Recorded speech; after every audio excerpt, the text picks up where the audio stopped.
आधुनिक शिक्षा प्रणाली। सवाल यह है कि आधुनिक शिक्षा प्रणाली का जनक किस गवर्नर को माना जाता है। सवाल देखो, आधुनिक शिक्षा प्रणाली का जनक किस गवर्नर को माना जाता है। राजा, हाँ विचार करो, सही पकड़े हो।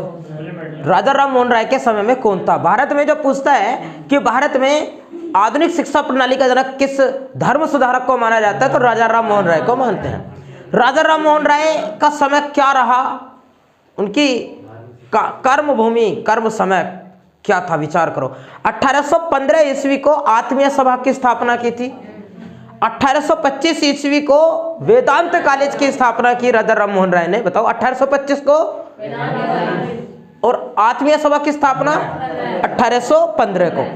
वर्ष 1828 ईस्वी को ब्रह्म समाज की स्थापना, और वर्ष 1829 ईस्वी को सती प्रथा का अंत किया।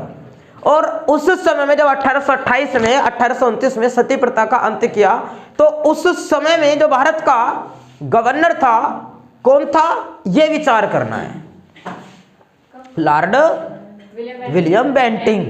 1835 ईस्वी में आपको याद हो कि उसके समय में कोलकाता में एक मेडिकल कॉलेज की स्थापना की गई। 1835 में कोलकाता में मेडिकल कॉलेज की स्थापना की गई।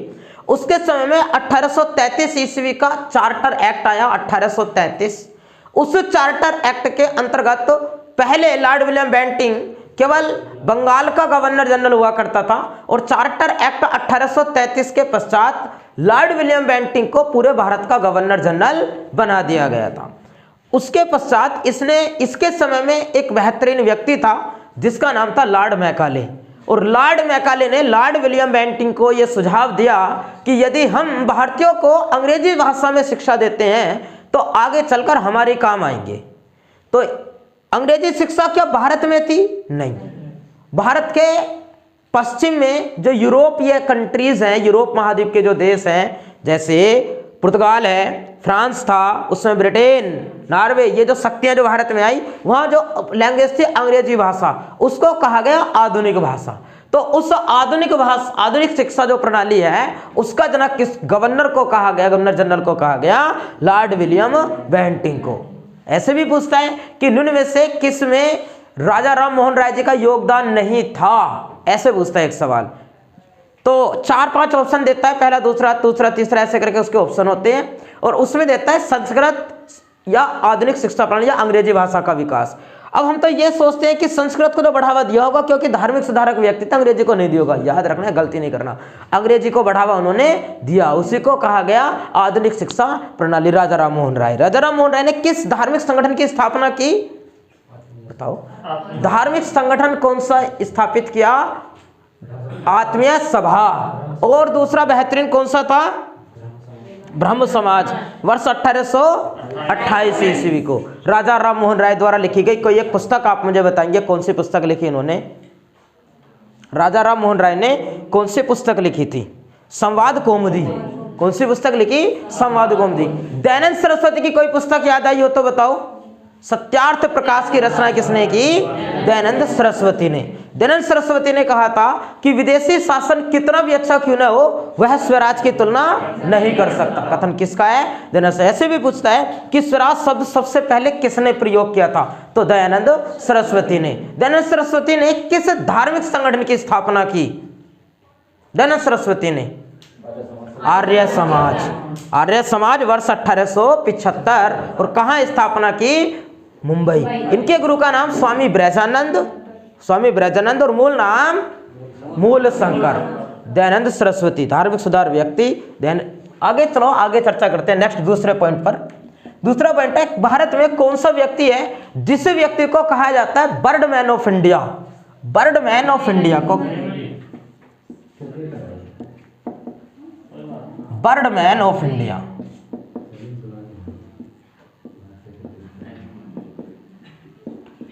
क्या बता रहे हैं? क्रिकेटर हैं सलीम अली। सही है ना। बर्डमैन ऑफ इंडिया किसे कहा जाता है? सलीम अली को। किस क्षेत्र से संबंधित थे? एक पक्षी विज्ञानी थे।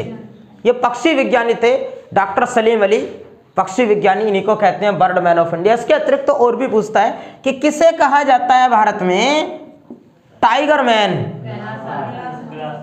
Man of India.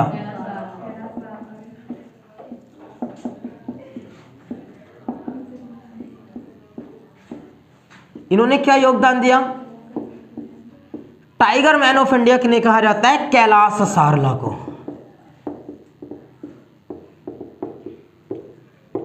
भारत में वर्ष 1972 ईस्वी में जो वन्य जीव अधिनियम पारित हुआ, जो लागू हुआ 1973 में, जिसके अंतर्गत बाघ को भारत में सबसे पहले आरक्षण का दिया गया, मतलब आरक्षण का मतलब आरक्षित बना दिया गया, उसकी हत्या पर प्रतिबंध लगाए गए, कुछ नियम बनाए गए। भारत में बाघ संरक्षित अधिनियम लाया गया, वर्ष 1973 ईस्वी को लागू कर दिया गया।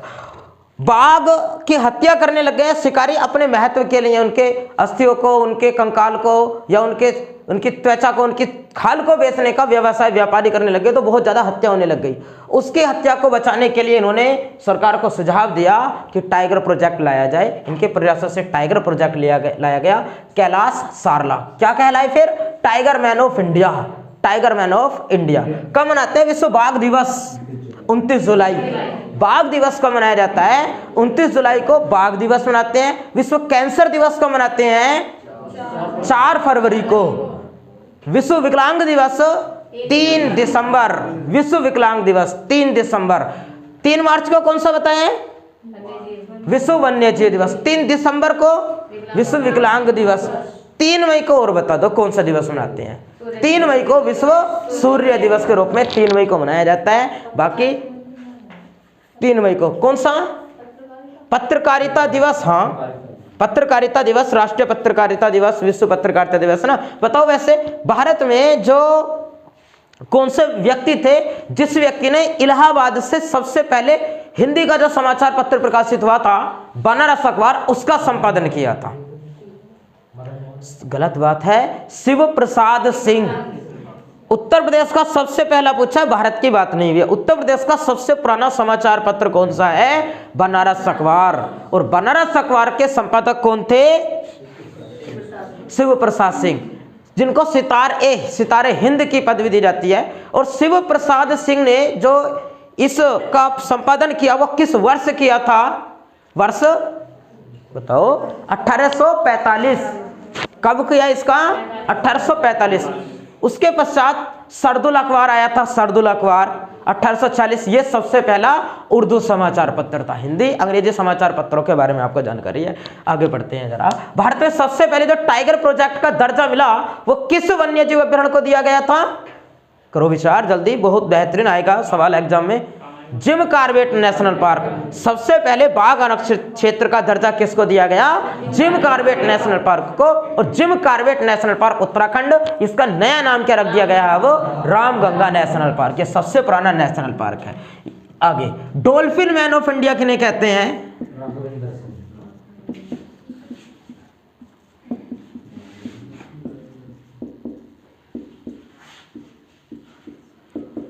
डॉल्फिन मैन ऑफ इंडिया कहा जाता है राघवेंद्र सिन्हा को।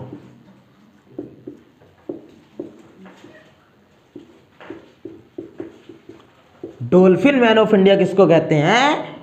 राघवेंद्र सिन्हा को। जब डॉल्फिन की हत्या करने लग गए लोग, सबसे ज्यादा डॉल्फिन किस नदी में पाई जाती हैं? गंगा।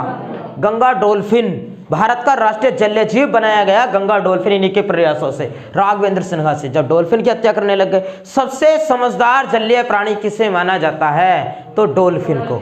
डॉल्फिन को सबसे समझदार जलीय प्राणी किसे माना जाता है? तो आंसर आता है डॉल्फिन को। Dolphin man of India Raghavendra Sinha ji को कहा जाता है। आगे बताओ, किसे कहते हैं भारत में वृक्षों का आदमी? वृक्षों का आदमी सुंदरलाल बहुगुणा।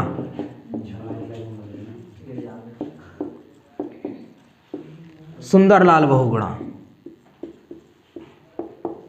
ये कौन है? सुंदरलाल बहुगुणा। इनके द्वारा भारत में एक आंदोलन चलाया गया, चिपको आंदोलन। उत्तराखंड के चमोली जिले से चलाया गया। वनों को बचाने के लिए वर्ष 1973 ईस्वी को चलाया गया। चिपको आंदोलन की जननी कहा जाता है श्रीमती गौरा देवी को। श्रीमती गौरा देवी को चिपको आंदोलन की जननी कहा जाता है। और चिपको आंदोलन का नारा था पारिस्थितिकी की स्थायी मितव्ययिता है। उस आंदोलन को चलाया वृक्षों को बचाने के लिए। सुंदरलाल बहुगुणा ने बड़ा सुंदर सा कार्य किया, वृक्षों को बचाया, तो लोगों ने इनको क्या कहा, वृक्षों का ही आदमी कह दिया। चिपको आंदोलन की जननी श्रीमती गौरा देवी। कब चला चिपको आंदोलन? 1973, उत्तराखंड चमोली जिला। उसके पश्चात 1983 ईस्वी में उसी आंदोलन की तर्ज पर कर्नाटक राज्य में एक आंदोलन और चलाया गया था, आपिको आंदोलन। आपिको आंदोलन, उसके प्रवर्तक कौन थे? पांडुरंग हेगड़े। पांडुरंग हेगड़े ने आपिको आंदोलन 1983 कर्नाटक के जंगलों को बचाने के लिए। एक शब्द है, उसके बारे में आप मुझे बताओ। शब्द है केशव बलिराम हेडगेवार। आरएसएस के वर्तमान अध्यक्ष बता रहे हो? संस्थापक कौन थे? केशव बलराम हेडगेवार। बताओ कब हुई थी आरएसएस की स्थापना? 1925। आरएसएस का मुख्यालय नागपुर में है, महाराष्ट्र में। 1925 में स्थापना हुई। केशव बलिराम हेडगेवार संस्थापक थे। आरएसएस के मुख्यालय नागपुर, महाराष्ट्र में। और वर्तमान इसके जो हेड हैं वे हैं मोहन भागवत, वर्तमान मोहन भागवत। और भी पूछेगा एक सवाल और, जल पुरुष और पूछता है, जल पुरुष किसे कहा जाता है? बताओ। राजेंद्र सिंह। राजेंद्र सिंह को कहा जाता है भारत का जल पुरुष। जल के संरक्षण के बारे में इन्होंने प्रोजेक्ट दिए, जल संरक्षण के सुझाव लोगों को इन्होंने सुझाए, जागरूक किया कि जल ही जीवन है। जल दिवस आप मुझे बताओ मनाते कब हैं? जल दिवस, विश्व जल दिवस 22 मार्च को, और 22 अप्रैल को पृथ्वी दिवस के रूप में मनाते हैं। विश्व गणित दिवस 22 दिसंबर को। बताओ 22 मई को कौन सा दिवस मनाते हैं? जैव विविधता दिवस 22 मई को मनाते हैं। 22 मार्च को जल दिवस, 22 अप्रैल पृथ्वी दिवस, और 22 मई को जैव विविधता दिवस के रूप में ना। गणित दिवस 22 दिसंबर। अभी बताए 3 मार्च विश्व वन्य जीव दिवस, 3 दिसंबर विश्व विकलांग दिवस, और 3 मई को विश्व सूर्य दिवस के रूप में मनाया जाता है। भारत का जल पुरुष किसे कहते हैं? राजेंद्र सिंह को कहा जाता है। बताओ पूरी पृथ्वी का कितना परसेंट जल है जो पीने योग्य है? 2 से 2.5%। पूरी पृथ्वी पर जो जल है उसका कितना परसेंट जल पीने योग्य है? 2 से 2.5% जल पीने योग्य है। और सबसे ज्यादा मीठे जल के भंडार कहाँ हैं? तो अंटार्कटिका में सबसे ज्यादा मीठे जल के भंडार, सबसे बड़ा। मीठे जल का मतलब क्या है? वहां चीनी घुली हुई है, शक्कर घुली हुई है? पीने योग्य जल का मत है इससे मतलब। मीठे जल का मतलब क्या है? ताजा, यानी ऐसे कहो पीने योग्य पानी। अगला सवाल बताओ, समुद्री जो खरपतवार है, समुद्री खरपतवार किसका महत्वपूर्ण स्रोत है? समुद्री खरपतवार किसका महत्वपूर्ण स्रोत है? आयोडीन का। समुद्री खरपतवार किसका महत्वपूर्ण स्रोत है? आयोडीन। समुद्री खरपतवार आयोडीन का महत्वपूर्ण स्रोत है। आयोडीन युक्त तो आप बताओ पहले तो, आयोडीन का उत्पादन कौन सा देश करता है सबसे ज्यादा? चिली। आयोडीन का उत्पादन करता है सबसे ज्यादा चिली की राजधानी सैंटियागो। दक्षिण अमेरिका का देश है कतार से पतला सा है ना, कतार के रूप में। तो चिली की राजधानी सैंटियागो। ये तो उत्पादन करता है, एक तो आयोडीन का उत्पादन करता है, तांबे का उत्पादन करता है सबसे ज्यादा, और नाइट्रेट का उत्पादन करता है। विश्व में सबसे ज्यादा नाइट्रेट, तांबा और दूसरा आयोडीन उत्पादन, तीनों में अग्रणी देश कौन सा है? चिली की राजधानी क्या है? सैंटियागो। किस महाद्वीप में है? दक्षिण अमेरिका। आयोडीन वाले जो शैवाल हैं, जिन शैवालों से आयोडीन प्राप्त होता है, एक तो है कैल्प और एक है लेमिनेरिया। वो शैवाल है, एक है कैल्प नामक शैवाल जिससे आयोडीन प्राप्त होता है, और एक है लेमिनेरिया। इन शैवालों से आयोडीन की प्राप्ति होती है। कौन सी वो ग्रंथि है जिस ग्रंथि से आयोडीन युक्त हार्मोन्स का उत्सर्जन होता है? आयोडीन युक्त हार्मोन्स का उत्सर्जन होता है। कौन सी? थायराइड ग्रंथि। थायराइड ग्रंथि यानी जो थायराइड ग्रंथि है, इससे कौन से हार्मोन्स का उत्सर्जन होता है? थायरोक्सिन। थायरोक्सिन हार्मोन्स का उत्सर्जन कहां से होता है? थायराइड ग्रंथि से। थायरोक्सिन हार्मोन्स आयोडीन युक्त हार्मोन्स है, और यदि इस ग्रंथि से उत्सर्जित होने वाले इस हार्मोन्स में कमी हो जाती है तो मनुष्य में घेंगा जैसी बीमारी हो जाती है। इसके अतिरिक्त थायराइड ग्रंथि से 2 हार्मोन्स का उत्सर्जन और होता है, एक तो है STH और एक है STH और एक है TSH, सोमाटोट्रोपिक हार्मोन्स और TSH मतलब थायराइड स्टिमुलेटिंग हार्मोन्स। अगर मनुष्य के शरीर में इस हार्मोन्स की कमी हो जाती है STH हार्मोन्स की, तो इस हार्मोन्स की कमी से व्यक्ति की वृद्धि प्रभावित होती है। वृद्धि प्रभावित होती है का मतलब यह है कि एक रोग आपने पढ़ा होगा, मिक्सोडिमा रोग। नहीं पढ़ा कभी? मिक्सोडिमा रोग नहीं पढ़ा? कभी कभी ना आपने YouTube पर एक ऐड देखा होगा या एक वीडियो वायरल चलती रहती है, एक बहुत मोटा बच्चा है, बहुत मोटा सा, और वो ऐसे करके यहाँ कुर्सी है और मेज पर बैठा हुआ है और वो चाउमीन खाता है और मुंह है ना चाउमीन खाता, बहुत मोटा बच्चा है वो। तो क्या वो कैसे है इतना मोटा? क्योंकि उस STH हार्मोन से वृद्धि को प्रभावित करता है। जो मोटे हो जाते हैं ना बच्चे, बहुत ज्यादा मोटे होने की जो बीमारी है बच्चों में ज्यादातर चीन में है। चीन में पिछले दिनों इसको कम करने के लिए किया गया कि वहां के जो डिश वगैरह हैं उनको बंद कर दिया गया था ना चीन के अंदर। तो मोटे जो हो जाते हैं बच्चे, वो कौन सी बीमारी है? मिक्सोडिमा बीमारी है। और मिक्सोडिमा बीमारी, कपड़ा पड़ा होगा मिक्सोडिमा बीमारी किसकी कमी के कारण हो रही है? STH हार्मोन्स मिक्सोडिमा रोग और TSH हार्मोन्स की कार्यकर्ता मनुष्य के शरीर में जल की मात्रा को नियंत्रित करने का सोमाटोट्रोपिक हार्मोन्स। ऐसे पूछता है कि किस हार्मोन्स के कारण व्यक्ति में बोनापन रह जाता है, तो आंसर STH हार्मोन्स है ना। मोटापन यानी अधिकता हो गई तो मोटापन हो जाएगा, कमी रह गई तो बोनापन, हाइट, पतलापन, दुबलापन ये सब रह जाएगा, इसके कारण रहता है। ठीक है, आगे बताओ। आगे चर्चा करते हैं कि भारत में कौन सा राज्य सबसे ज्यादा नमक का उत्पादन करता है? गुजरात। भारत में सबसे ज्यादा नमक का उत्पादन करने वाला राज्य कौन सा है? गुजरात राज्य। वैसे बताओ, मनुष्य के शरीर से पसीना उत्सर्जित होता है, पसीने में कौन सा एंजाइम सबसे ज्यादा पाया जाता है? पसीने में कौन सा एंजाइम? लाइसोजाइम। आंख से उत्सर्जित आंसू में कौन सा होता है? उसमें भी होता है लाइसोजाइम। हाँ, आंख से उत्सर्जित आंसू में कौन सा एंजाइम होता है? लाइसोजाइम। क्या और कोई होता है? और कोई एंजाइम उत्सर्जित होता है? बताओ, और कोई उत्सर्जित होता है तो यूरिएज। और यूरिएज का कार्य क्या होता है? इसका कार्य होता है कि जीवाणु को नष्ट करना, जीवाणु को नष्ट करता है। कौन सा एंजाइम? Urease enzyme. जीवाणु को नष्ट करता है एंजाइम कौन सा? यूरिएज एंजाइम करता है। आगे चर्चा करते हैं। बताओ, जो स्विमिंग पूल है, स्विमिंग पूल में किस के कारण त्वचा जल जाती है? क्लोरीन के कारण। स्विमिंग पूल में त्वचा जल जाती है क्लोरीन के कारण। क्लोरीन का उपयोग किस रूप में किया जाता है? कीटाणुनाशी के रूप में, जीवाणुनाशी के रूप में, खरपतवारनाशी के रूप में? बताओ। खरपतवारनाशी। खरपतवार जो होता है वो तो जो घास होकर आती है गेहूं में, गन्ने के खेत में, उसको नष्ट करने के लिए खरपतवार दवाइयों का प्रयोग किया जाता है। अब बताओ, क्या खरपतवारनाशी के रूप में प्रयोग कर रहे हैं? जीवाणु या कीटाणु? ऐसे करके बता दो आप। जीवाणुनाशी के रूप में।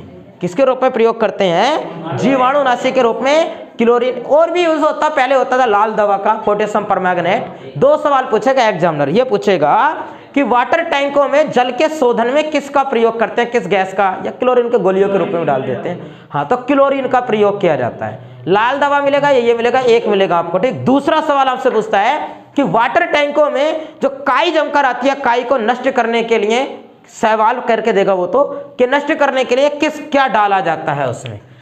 Copper sulphate.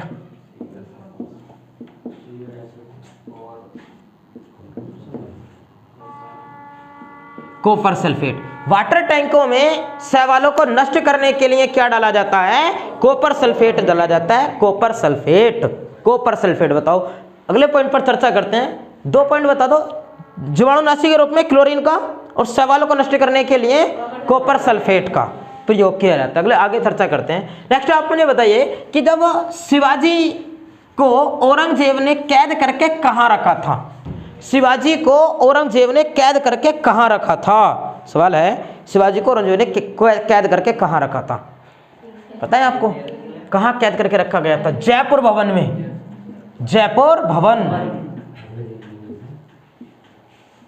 जयपुर भवन में, जहां से वो फूलों की टोकरी में बैठ करके फरार हो गए थे। बताओ कब हुआ शिवाजी का जन्म?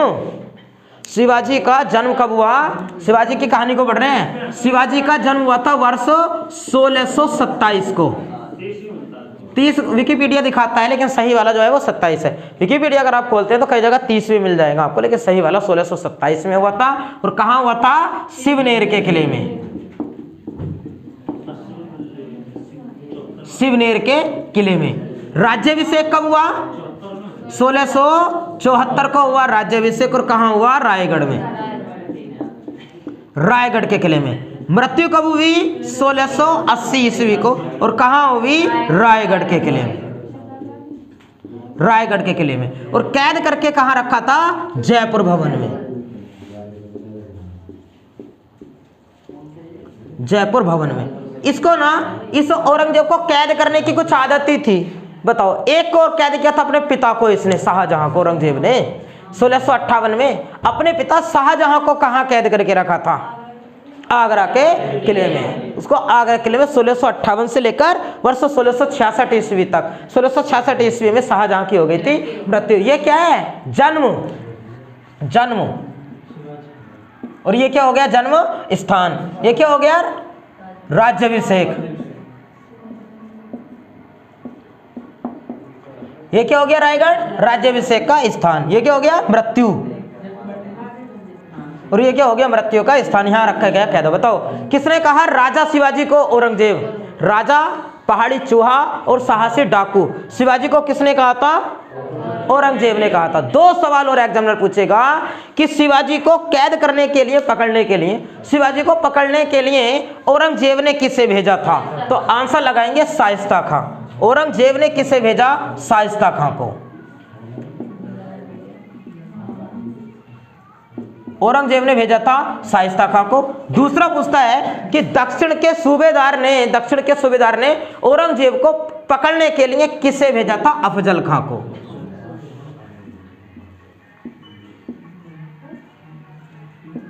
अफजल खां को। इसकी उंगलियां काट दी थी, इसको भागना पड़ गया था और अफजल खां की अपने भगने के से हत्या कर दी थी। बताओ शाइस्ता खां वाला सवाल बताइए जल्दी। शाइस्ता खां वाला सवाल। औरंगजेब ने भेजा इसको पकड़ने के लिए, शिवाजी को पकड़ने के लिए औरंगजेब ने शाइस्ता खां को भेजा। और दक्षिण के सूबेदार ने किसको भेजा था? अफजल खां को। बताओ जरा, शिवाजी की माता का नाम क्या था? शिवाजी की माता का नाम क्या था? जीजाबाई। पिता का नाम शाहजी भोसले। इनको छोड़ो, जो एग्जामिनर पूछता है उसको समझो। एग्जामिनर आपसे पूछता है कि शिवाजी के उत्तराधिकारी कौन थे? संभाजी। उनके पुत्र संभाजी थे, संभाजी। शिवाजी के पुत्र संभाजी उनके उत्तराधिकारी थे। अब सवाल यह है कि उनके पुत्र संभाजी की हत्या औरंगजेब ने कहां कर दी थी? शिवाजी के पुत्र संभाजी की हत्या औरंगजेब ने कहां की थी? अहमदनगर में। कहां की थी? अहमदनगर के किले में संभाजी की हत्या कर दी थी औरंगजेब ने शिवाजी के पुत्र संभाजी की। कौन सी युद्ध नीति अपनाई थी शिवाजी ने? युद्ध की गोरिल्ला युद्ध नीति। कौन सी नीति अपनाई? गोरिल्ला युद्ध नीति शिवाजी ने अपनाई, युद्ध की गोरिल्ला नीति। ठीक है, रफ करें। जयपुर वन में कैद करके रखा गया। 1627 ईस्वी में जन्म हुआ शिवनेर के किले में। राज्याभिषेक हुआ 1674 में रायगढ़ के किले में। मृत्यु हुई 1680 को रायगढ़ के किले में। और जयपुर भवन में कैद करके रखा था औरंगजेब ने। शाइस्ता खां को भेजा था पकड़ने के लिए, लेकिन हाथ नहीं आया, उंगलियां काट दी, इसके भागना पड़ गया। अफजल खां को भेजा दक्षिण के सूबेदार ने। उत्तराधिकारी कौन थे? संभाजी। और इनकी हत्या कहाँ कर दी औरंगजेब ने? अहमदनगर। कहाँ पड़ता है? गुजरात में। कहाँ पड़ता है? अहमदनगर, गुजरात में। अगले सवाल की चर्चा करते हैं। नेक्स्ट, एक आपदा हुई थी चेरनोबिल परमाणु आपदा।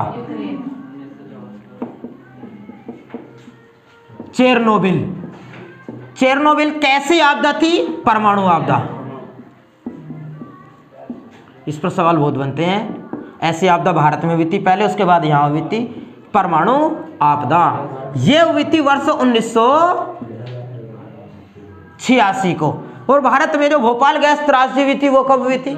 1984 ईस्वी को। ये आपदा चेरनोबिल जो आपदा है, परमाणु आपदा, चेरनोबिल परमाणु आपदा, ये हुई किस देश में थी? यूक्रेन।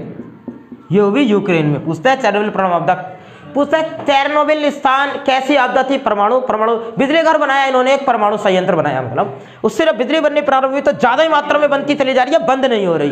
वो बंद करने की कोशिश करें, तकनीक खराबी होने के कारण उसमें इतनी ज्यादा मात्रा बनती चलेगी, बाद में विस्फोट हो गया, बहुत सारे लोग मारे गए। इस घटना को कहा गया चेरनोबिल परमाणु आपदा। यूक्रेन में भी। यूक्रेन की राजधानी आपने बताओ क्या है? यूक्रेन की राजधानी कीव। मालदीव की राजधानी बताओ क्या है? मालदीव की राजधानी माले। अर्जेंटीना की राजधानी ब्यूनस आयरेस। अर्जेंटीना की राजधानी है ब्यूनस आयरेस। ब्राजील की ब्राजीलिया मुद्रा बता दो क्या है? रियाल। ब्राजील की भाषा क्या है? पुर्तगाली। ब्राजील में कौन सी भाषा बोली जाती है? पुर्तगाली। पुर्तगाली ब्राजील में। और पश्तो कहाँ बोली जाती है? पश्तो बोली जाती है अफगानिस्तान में। और एक पूछता है जोंग खां। जोंग खां कहाँ बोली जाती है? भूटान के अंदर जोंग खां। पुर्तगाली ब्राजील, पश्तो अफगानिस्तान, जोंग खां भूटान। बताओ। नेपाल में आपको एक पर्वत बताया, काला पर्वत, नंगा पर्वत। नंगा पर्वत होता है पाकिस्तान के अंदर, और काला पर्वत कहाँ है? तो भूटान में। वो बात नहीं कर रहे। जब पूछे कि ब्लैक हिल, ब्लू हिल और ग्रीन हिल की पहाड़ियां कहाँ हैं, तो आंसर क्या लगाते हो? यूएसए में। ब्लैक हिल, ब्लू हिल, ग्रीन हिल की पहाड़ियां कहाँ हैं? यूएसए के अंदर है। यूएसए के अंदर। तोरा बोरा की पहाड़ियां अफगानिस्तान। काला पर्वत नेपाल। नंगा पर्वत नंगा पाकिस्तान। नंगा पर्वत किस देश में है? तो पाकिस्तान के अंदर है। बताओ अपलेशियन पर्वत श्रेणी कहाँ है? अपलेशियन पर्वत श्रेणी कहाँ है? अपलेशियन पर्वत श्रेणी कहाँ है? उत्तरी अमेरिका। उत्तरी अमेरिका। जो उत्तरी अमेरिका महाद्वीप है, उत्तरी अमेरिका महाद्वीप, ये तो है रोकीज पर्वतमाला। रोकीज पर्वतमाला। यहां से है अपलेशियन पर्वतमाला। अपलेशियन पर्वतमाला, ये हो गई अपलेशियन पर्वतमाला। और यहाँ जो घास का मैदान है, प्रेरिस घास मैदान आपने पढ़ रखा है, इसको ब्रेड बास्केट के रूप में जाना जाता है। समशीतोष्ण जो प्रदेश है इस वाले क्षेत्र में है वो वाला। तो यह है अपलेशियन पर्वत श्रेणी। कहाँ है? यूएसए के अंदर। रोकीज पर्वत श्रेणी भी कहाँ है? यूएसए के अंदर है। यूएसए के अंदर। एक पुस्तक है the God of Small Things. पुस्तक किसने लिखी है? किसने? Arundhati Roy. The God of Small Things, बहुत बार बहुत अच्छी पुस्तक है। The God of Small Things, Arundhati Roy. Arundhati Roy ने लिखी है। अरुंधति राय ने the God of Small Things. बाकी बताओ इंडिया इज फॉर सेल किसने लिखी? India is for sale, Bharat बिकाऊ है, Chitra Subramaniam. India is for sale पुस्तक के लेखक कौन है? Chitra Subramaniam. India of my dreams किसने लिखी? इंडिया ऑफ माई ड्रीम्स, इसको नोट कर लो। India of my dreams. India of my dreams, ये लिखी महात्मा गांधी ने। इंडिया ऑफ माई ड्रीम्स पुस्तक के लेखक कौन है? Mahatma Gandhi. India of my dreams पुस्तक के लेखक हैं Mahatma Gandhi. Citizen and society बता दो किसने लिखी? Citizen and society,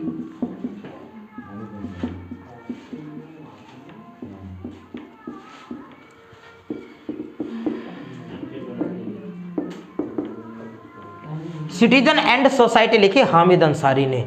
citizen and society पुस्तक के लेखक कौन है? Hamid Ansari. Mahatma Gandhi, India of my dreams लिखी महात्मा गांधी ने, और सिटीजन एंड सोसाइटी लिखी हामिद अंसारी ने। एक पुस्तक क्रांतिकाल की पूछी जाती है, मतलब मॉडर्न हिस्ट्री से पूछी जाती है, काबुलीवाला।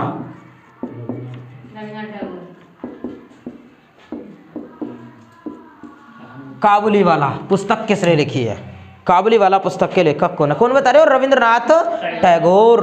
काबुलीवाला पुस्तक किसने लिखी है? रविंद्रनाथ टैगोर। काबुल जो अफगानिस्तान का क्षेत्र है, काबुल, उस क्षेत्र का एक व्यापारी था। जो व्यापार करने के लिए आता था, बंगाल वाले क्षेत्र में, कोलकाता वाले क्षेत्र में व्यापार करने आता था। और ये इतना बढ़िया व्यक्ति था कि यहाँ के लोगों को इससे बहुत ज़्यादा लगाव हो गया था, बहुत लगाव लोगों को इससे हो गया था। और जब ये आता था काबुल से तो लोगों के लिए गिफ्ट लाता था, बच्चों के लिए खाने के अच्छे अच्छे सामान लाता था, बच्चे बड़े खुश रहते थे। तो सब उसका इंतजार करते थे आने का। और जब उसको सभी प्यार से क्या कहते थे, काबुली वाला। उस पर एक पूरी कहानी लिख दी रविंद्रनाथ टैगोर ने, काबुली वाला। और कुछ लिखा रविंद्रनाथ टैगोर ने, और कुछ लिखा रविंद्रनाथ टैगोर ने, राष्ट्रीय गान लिखा। राष्ट्रीय गान का अंग्रेजी अनुवाद बताओ किसने किया? अरविंद घोष ने किया। राष्ट्रीय गान का अंग्रेजी अनुवाद किसने किया? राष्ट्रीय गान का अंग्रेजी अनुवाद the morning song of India के नाम से खुद रविंद्रनाथ टैगोर ने किया। जबकि भारत का राष्ट्रीय गीत वंदे मातरम का अंग्रेजी अनुवाद किसने किया? वो था अरविंद घोष। बताओ, राष्ट्रीय गान का अंग्रेजी अनुवाद रविंद्रनाथ टैगोर किस नाम से किया? The morning song of India के नाम से। और भारत का राष्ट्रीय गीत का अनुवाद किसने किया? अरविंद घोष। लिखा कब था? 1884, वर्ष 1896। गलत बातें हैं। सवाल एक बार ध्यान से सुनो। सवाल यह है कि राष्ट्रीय गीत को बंकिम चंद्र चटर्जी ने लिखा कब था? सवाल ये है, लिखा कब था? वर्ष 1872 को। कब लिखा था? वर्ष 1872 ईस्वी को लिखा था। और 1882 ईस्वी को इसको प्रसिद्ध पुस्तक आनंद मठ में लिख दिया गया था। आनंद मठ। रविंद्रनाथ टैगोर ने गीतांजलि पुस्तक भी तो लिखी थी, गीतांजलि पुस्तक। और गीतांजलि पुस्तक के लिए इनको नोबेल पुरस्कार से सम्मानित किया गया।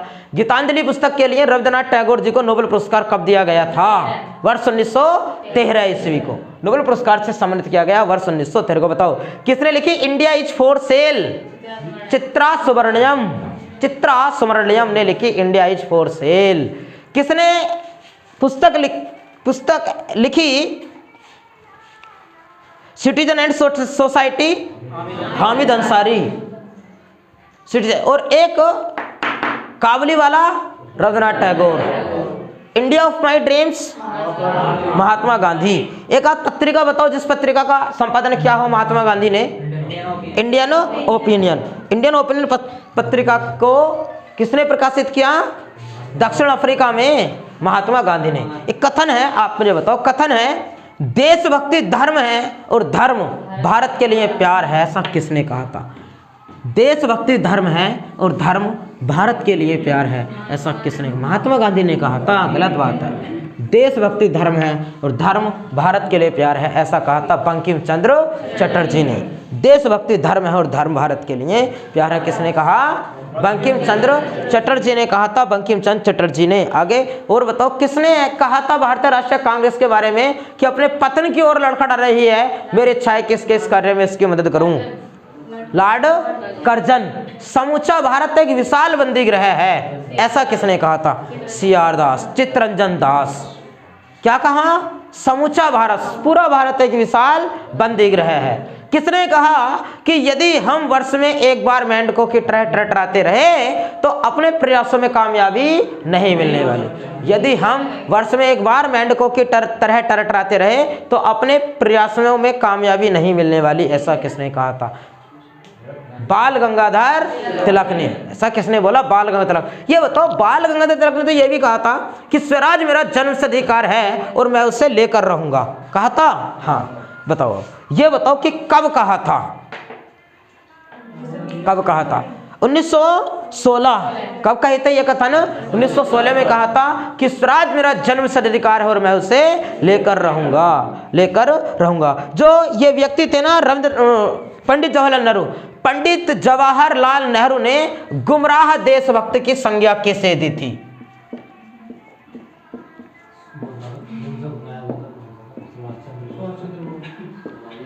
हाँ, सही बता रहे हो। जो आजाद हिंद फौज थी, आजाद हिंद फौज के जवानों को कहा था। सवाल नोट कर लो, लिखो तो जरा, कि पंडित जवाहरलाल नेहरू ने गुमराह देशभक्त की संज्ञा किन्हें दी? गुमराह देशभक्त की संज्ञा किन्हें दी? जवाहरलाल नेहरू ने गुमराह देशभक्त की संज्ञा किन्हें दी? आज़ाद हिंद फौज के जवानों को। सुभाष चंद्र बोस आज़ाद हिंद फौज के संस्थापक। एक समिति है, आगे चर्चा करते हैं, सत्याग्रह समिति।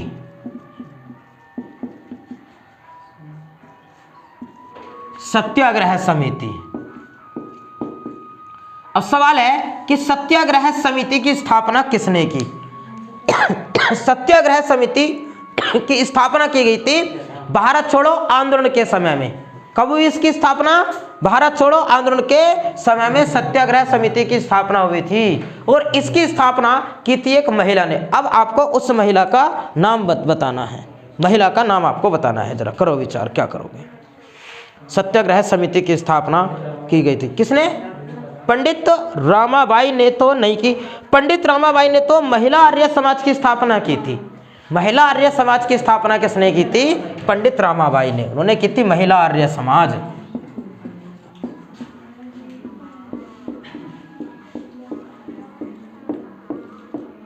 महिला आर्य समाज की स्थापना। और पूछता है कि भारत में नारी आंदोलन किसकी प्रेरणाओं से प्रभावित हुआ? पंडित रामाबाई। नारी आंदोलन, नारियां जो आंदोलन में जो भाग लेना प्रारंभ किया वो किससे मोटिवेट हुई? पंडित रामाबाई। उन्होंने किसकी स्थापना की? महिला आर्य समाज की। और क्या पूछा गया है? सुचेता कृपलानी ने स्थापना की थी सत्याग्रह समिति की। नोट कर लो, चाहे इसको भी लिख दो। भारत छोड़ो आंदोलन के समय सत्याग्रह समिति की स्थापना किसने की? सुचेता कृपलानी। भारत छोड़ो आंदोलन के समय इन्होंने स्थापना की सत्याग्रह समिति की, सुचेता कृपलानी ने।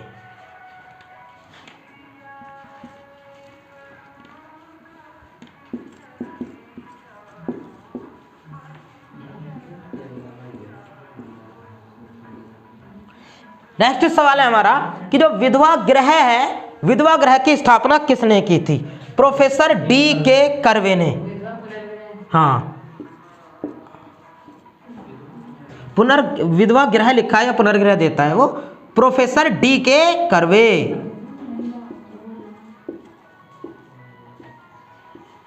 D.K. कर्वे ने, है ना। और इन्होंने भारत में पहली बार एक भारतीय महिला विश्वविद्यालय की स्थापना भी की थी। भारत में पहली बार जो भारतीय महिला विश्वविद्यालय है, भारतीय महिला विश्वविद्यालय जो भारत का सबसे पहला महिला विश्वविद्यालय था, उसकी स्थापना भी किसने की थी? D.K. कर्वे ने 1906 ईस्वी में मुंबई में। लिख दो, बात अच्छी है, लिखो भारतीय महिला विश्वविद्यालय।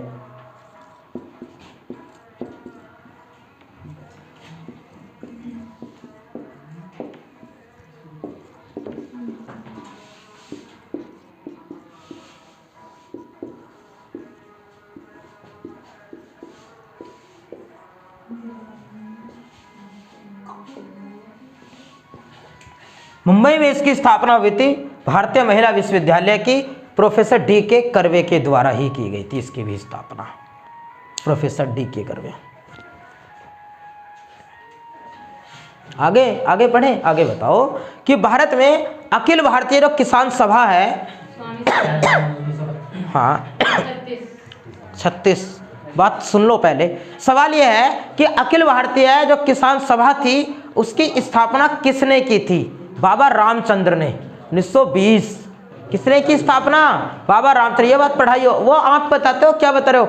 वर्ष 1936 ईस्वी को लखनऊ में, अवध में, यानी अखिल भारतीय किसान सम्मेलन हुआ था। उसका सवाल पूछता है कि उसके अध्यक्ष कौन थे? वहां लगाओगे स्वामी सहजानंद। बताओ जरा क्या पूछा है? स्वामी सहजानंद कौन है? अखिल भारतीय सम्मेलन जो हुआ, अखिल भारतीय किसान सभा का सम्मेलन हुआ 1936 ईस्वी को लखनऊ में, उसके अध्यक्ष कौन थे? स्वामी सहजानंद। उसको भी बहुत पूछता है, लेकिन इसके संस्थापक कौन थे अखिल भारतीय किसान सभा के? बाबा रामचंद्र। बाबा रामचंद्र ने इसकी स्थापना की थी वर्ष 1920 ईस्वी को। अखिल भारतीय ट्रेड यूनियन की स्थापना भी तो 1920 ईस्वी को हुई थी। आगे बढ़ते हैं जरा। अखिल भारतीय किसान सभा, बाबा रामचंद्र, है ना। अवध किसान सभा का नेता बताओ, लिखा गया? रफ करें, चलो रफ करते हैं, नेक्स्ट पॉइंट पर चर्चा करते हैं। एक शब्द है हेलिस्कोप, हेलियोस्कोप। रफ करें इसको। हेलियोस्कोप के बारे में बताओ, क्या जानते हो? हेलियोस्कोप के बारे में क्या जानते हो? सूर्य को देखने के लिए किस उपकरण का प्रयोग किया जाता है? हेलियोस्कोप। सूर्य को देखने के लिए किस उपकरण का प्रयोग करते हैं? हेलियोस्कोप का।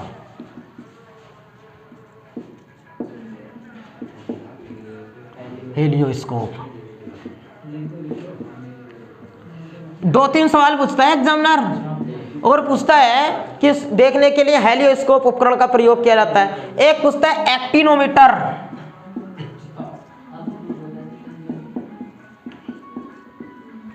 सौर विकिरण को किस में मापा जाता है?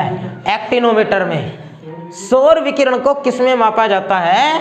एक्टिनोमीटर। एक पूछता है साइनोमीटर,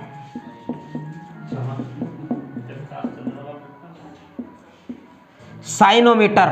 आकाश का नीला रंग किस में मापा जाता है? साइनोमीटर में। साइन माने चमक, साइनोमीटर।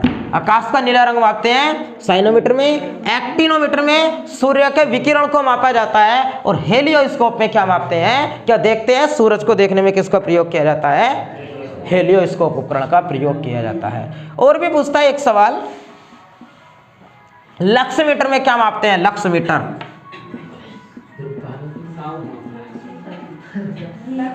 लक्समीटर में क्या मापते हैं? लक्समीटर में क्या मापा जाता है? लक्समीटर में मापते हैं प्रकाश की तीव्रता। लक्समीटर में क्या मापते हैं? प्रकाश की तीव्रता। अगर कमरे में एक लाइट जली है तो कम चानना तो सबसे जगह होगा, लेकिन उतना नहीं होगा। 2 जला दे ज्यादा होगा, 3 जला दे ज्यादा होगा।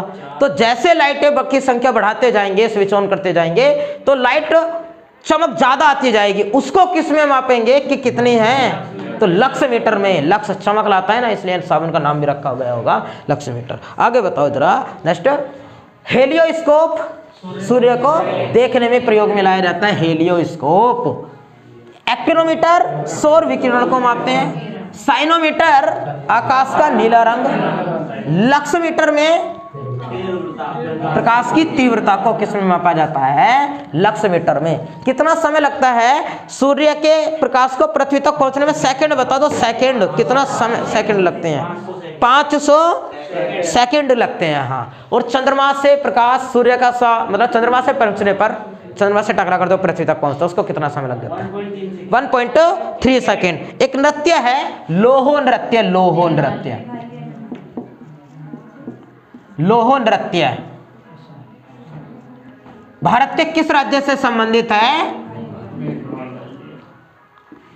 मेघालय से संबंधित। और भी पढ़ाया हो एक नृत्य बंबू नृत्य। इसकी विशेषता बताओ क्या है? युद्ध संबंधी नृत्य ना। मेघालय का नृत्य है युद्ध संबंधी नृत्य। कौन सा? बंबू नृत्य। मेघालय से संबंधित है बंबू नृत्य। जो कैसे है? युद्ध संबंधित नृत्य है, युद्ध संबंधी। कालबेलिया किस राज्य का नृत्य है? राजस्थान। चुनर घूमर राजस्थान। पनवाड़ी छत्तीसगढ़। पनवाड़ी पनिहारी, पनिहारी हाँ सॉरी पनवाड़ी बोले, पनिहारी राजस्थान। चुनर घूमर पनिहारी राजस्थान राज्य के हैं। और राजस्थान के अंदर एक तेल का कुआं है मंगला। इस पर सवाल बना हुआ है, मंगला तेल कुआं कहाँ है? राजस्थान में। और ऐश्वर्या तेल रिफाइनरी, ऐसे आया था कि ऐश्वर्या तेल रिफाइनरी को तेल की आपूर्ति कहाँ से होती है? तो आंसर मंगला नाम के कुएं से। आगे चर्चा करते हैं। ये बताओ नेत्र का जो लेंस है, नेत्र का लेंस, नेत्र के लेंस का अपारदर्शी हो जाना क्या कहलाता है? मोतियाबिंद। इसको रफ करते हैं पहले। लोहो नृत्य किस राज्य का है? मेघालय का। क्या विशेषता रखता है? युद्ध संबंधी नृत्य है। मेघा हाँ बोली मेघालय का। बंबू नृत्य है, युद्ध संबंधी नृत्य है। दोनों कहाँ के हैं? लोहो और बंबू दोनों मेघालय के नृत्य हैं। मेघालय, मेघालय के चेरापूंजी से अभी प्रधानमंत्री नहीं, जो अमित शाह जी हैं, अमित शाह के द्वारा पिछले दिनों एक शहरी हरित वनीकरण योजना की शुरुआत की गई पिछले दिनों। और उसका उद्देश्य था कि पूरे भारत में 2021 में लगभग 1 करोड़ वृक्ष लगाए जाना। तो याद रखना है कि सोहरा हरित वनीकरण योजना की शुरुआत कहाँ से हुई थी? चेरापूंजी से। चेरापूंजी कहाँ होते हैं वर्षा सबसे ज्यादा? चेरापूंजी क्या मासिन राम? मासिन राम पहले होती थी चेरापूंजी में। मासिन राम मेघालय। कौन कौन सी 3 पहाड़ियां हैं मासिन राम मेघालय के अंदर? गारो, खासी और जयंतिया, गारो, खासी और जयंतिया। पूरे भारत में पश्चिमी विक्षोभ से कितना परसेंट वर्षा होती है? 3%। 3% वर्षा होती है पश्चिमी विक्षोभ से। सबसे ज्यादा वर्षा कहां से होती है? दक्षिण पश्चिम मानसून। 80% जो वर्षा है वो कहां से हो जाती है? दक्षिण पश्चिम मानसून से 80% वर्षा। दक्षिण पश्चिम मानसून कौन सा वाला है? जो केरल से होता हुआ आता है सबसे पहले, केरल से, हाँ केरल से आता है, उस वाले को दक्षिण पश्चिम मानसून से। और जो लौटता हुआ मानसून है उसको उत्तर पूर्वी मानसून कहते हैं, जो तमिलनाडु थोड़ा आंध्र प्रदेश में वर्षा कराता है, उससे होती है 17%। उत्तर पूर्वी मानसून या लौटते मानसून से 17%। और पश्चिम विक्षोभ जो जल आता है भूमध्य सागर से, हिंदू कुश की पहाड़ियों को पार करते हुए अरावली पहाड़ियों से टकरा करके राजस्थान में, इधर हिमालय से टकरा करके उत्तराखंड में, पंजाब में और उत्तर प्रदेश में, बिहार के कुछ क्षेत्र में वर्षा कराता है, उस मानसून को पश्चिमी विक्षोभ कहते हैं। ये पश्चिम विक्षोभ पर पिछले दिनों से 2-3 बार से लगातार सवाल बन रहे हैं। सबसे ज्यादा वर्षा याद रखनी है तो आंसर दक्षिण पश्चिम मानसून से। ये हो गया दक्षिण दिशा है इधर और इधर पश्चिम, ये तो दक्षिण पश्चिम मानसून से, केरल से जो मानसून आता है सबसे ज्यादा यहां से वर्षा होती है, इस वाले मानसून से। आगे पूछ लिया एग्जामिनर कि भारत में जो वर्षा होती है, भारत में वर्षा का कौन सा प्रकार है? किस प्रकार की वर्षा? संवहनीय वर्षा। कैसी वर्षा होती है भारत में? सबसे ज्यादा संवहनीय वर्षा होती है, संवहनीय वर्षा, संवहनीय वर्षा। पर्वतीय वर्षा होती है, संवहनीय वर्षा होती है, और एक चक्रवातीय वर्षा होती है। और भारत में क्या, पूरी दुनिया में ना सबसे ज्यादा जो वर्षा होती है वो कैसी होती है? संवहनीय वर्षा होती है।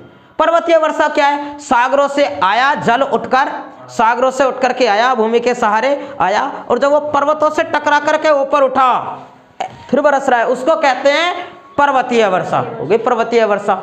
चक्रवातीय वर्षा क्या होती है? चक्रवातीय वर्षा के बारे में मैंने आपको पढ़ाया कि ये क्षेत्र है, ये वाला एक क्षेत्र है, और इस क्षेत्र में पहले बहुत ज्यादा वन थे, और यहाँ के वनों को, इतने क्षेत्र के वनों को काट दिया लोगों ने, और जब वनों को काट दिया, सूरज का प्रकाश जब बराबर पड़ेगा यहाँ सारे में, तो इसकी तुलना में ये वाला भाग ज्यादा गर्म हो जाएगा। जहां से वन कट गए वो जल्दी भूमि गर्म हो जाएगी, वहां की भूमि जब गर्म हो जाएगी, वायु गर्म हो जाएगी ज्यादा इसकी तुलना में, तो हल्की होकर के ऊपर उठेगी, हल्की होकर ऊपर उठेगी, और हल्की होकर जब ऊपर उठती है तो फिर इसमें लगता है फेरल का नियम, और फेरल के नियम के अनुसार ये हवाएं फिर घूमने लग जाती है, जिसको चक्रवात कहते हैं। चक्रवात की उत्पत्ति किस कारण से होती है? निम्न दाब के कारण होती है। निम्न दाब, भाई दाब निम्न हो गया ना, बात को समझो आप कि जब गर्मी बढ़ती है तो पृथ्वी पर दाब कैसा हो जाता है? निम्न, क्योंकि वायु गर्म होकर हल्की होकर ऊपर उठ जाती है ना।